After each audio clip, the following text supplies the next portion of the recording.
To be honest. The church has got to be transparent. We got to be lucid. We got to be clear. We got to let folk know that there are some tensions that exist among us. And you know what? Here's what I'm really trying to say. The Bible is not silent. All right. It does not try and conceal the tensions among families. Get on in there, God. Don't make me do it. The Word of God does not make any attempt to conceal tensions, but it makes every attempt to reconcile that which is tensing up. Lord, they ain't talking to me. They ain't talking to me, Jesus. Well, I hear him say, just make the Bible talk. There was some tension between Abraham and Lot. And the Lord told us about it. There was some tension between David and Absalom. And the Lord told us about it. There was some tension between Esau and Jacob. And the Lord told us about it. Even his mama played favoritism. There was some tension.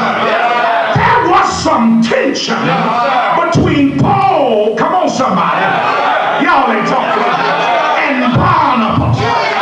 Paul decided, well, since you ain't gonna go my way, then you just hit the road, Jack. So Paul ends up taking Silas, and Barnabas takes with him John Mark, and they look at each other and they say, we ain't gonna work together no more, we ain't gonna talk about it no more, we ain't gonna get along no more. But God has a way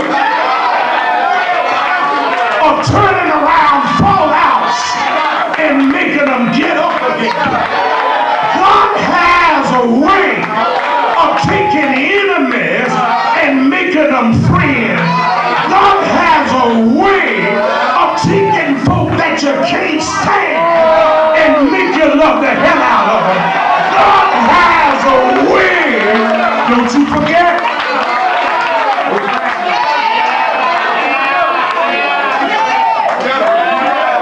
Look here. I'm gonna drop this. I'm gonna drop this and then I'm gonna let you go. Look at here. Look at here. Since we are family, how can we, I just say you, me, say me. How can I maintain good family relations?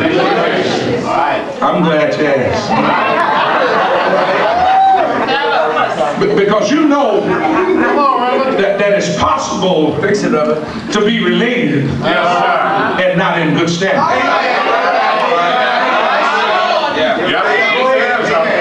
I got some folk in my family who are on my call list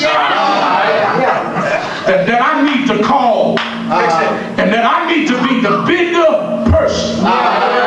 Somebody. Am I the only one in here? There's some, okay, just preach to you, Garner. There's some folk in the church that we ain't talked to since Jesus died. And really, we need to be the bigger person. And really, we need to let the light of Jesus shine forth so that they can see the good works in us and begin to glorify God the Father, because it ain't about me. Can I talk? And so, my question tonight is, how can we maintain good family relations?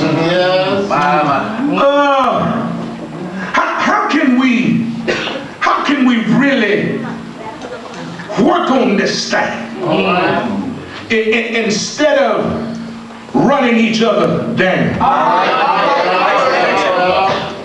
Well, before I tell you how you can do it, let me first tell you how you cannot do it. You cannot improve relations with anyone from a distance. You can't improve relationship with your fellow man by having a go-between. You can't improve it by texting folks. Come on, somebody. Some things you can't do by email. It requires some email.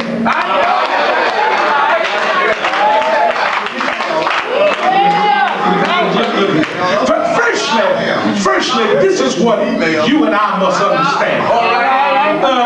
Because really, we do need to improve relations, because there's so many things that divide us, and the things that divide us are really trivialities. They're minute, they're small, they're little bitty things. Really, folk in church don't fall out over theological things. They fall out over the color carpet, what color robe somebody